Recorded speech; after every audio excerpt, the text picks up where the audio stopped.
Cara Allah menjawab harapan kita ada 3. 1, memberi langsung apa yang kita mintakan. 2, menunda itu sampai kita siap menerimanya. 3, mengganti apa yang kita inginkan dengan apa yang kita butuhkan.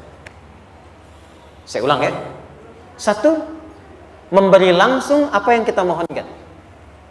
Misal, ya Allah, saya ingin A misalnya, anak saya pengen ke ITB. Tapi nggak mungkin tiba-tiba langsung masuk ITB kan? Pasti lewat ini dulu kan? Ada ujian dulu, ikut tes dan seterusnya, diterima sesuai. 2, kadang menunda sesuatu sampai dia sanggup menjalaninya. Anda punya anak usia 5 tahun, pengen diberikan motor. Anda mampu untuk memberi motor, dikasih nggak? Tidak. Sampai dia sanggup mengendarai motor, baru Anda berikan. Terkadang ada yang kita minta sekarang, tidak didapati sekarang. Tapi ternyata tahun depan kita dapat. Kita harus sadar bahwa anugerah yang kita dapatkan tahun depan itu sebetulnya adalah hasil doa kita di tahun ini.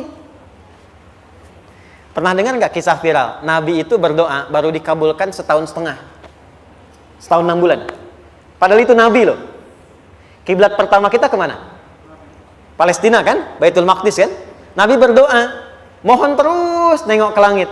Al-Baqarah 144, minta, jawabannya turun setelah setahun setengah, setahun 6 bulan. Ada yang mengatakan di tafsir setahun 8 bulan, baru dikabulkan setelah setahun setengah. Padahal kurang soleh apa Nabi? Nabinya siap, mungkin umatnya yang belum siap. Nabinya siap, tapi ada tantangan di masyarakat yang tidak mudah, yang mungkin bisa meruntuhkan dakwah, baru dikabulkan setahun setengah. Ketika semua umatnya sudah bisa siap menerima itu. Boleh jadi apa yang diminta orang tua sekarang terkabulnya mungkin belasan puluhan tahun pada anaknya yang nomor sekian. Tahu Imam Syafi'i? Imam Syafi'i itu kan nama aslinya Muhammad, bapaknya Idris, kakek yang ke atas yang ketiga namanya Syafi'i. Kenapa disebut Imam Syafi'i? Dinisbatkan pada kakek yang ke atasnya. Ternyata kakeknya ini seorang ulama besar, saleh, memohon kepada Allah, setiap di keturunannya ada yang bisa menggantikan lebih soleh, lebih baik lagi. Ternyata yang didapatkan bukan dari anaknya, tapi generasi keturunan yang kesekian.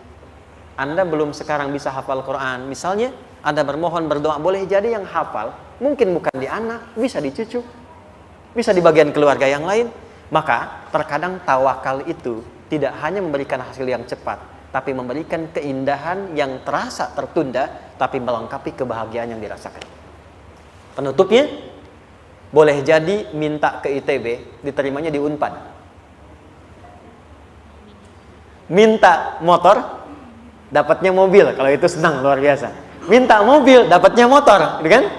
Ternyata kadang-kadang di sini yang terakhir, saya tutup, Allah mengabulkan apa yang kita butuhkan, bukan apa yang kita inginkan. Anak Anda sakit, dibawa ke dokter, kata dokter jangan dulu makan jeruk. Maka Anda pulang, dia minta jeruk, Anda berikan apel. Saya nggak mau apel mah, saya pengennya jeruk. Gak apa-apa nah, ini apel rasa jeruk misalnya kan? Anda berikan. Ternyata apa? Bukan ingin menyakiti dan tidak mengabulkan keinginan anak, tapi lebih memberikan apa yang dia butuh.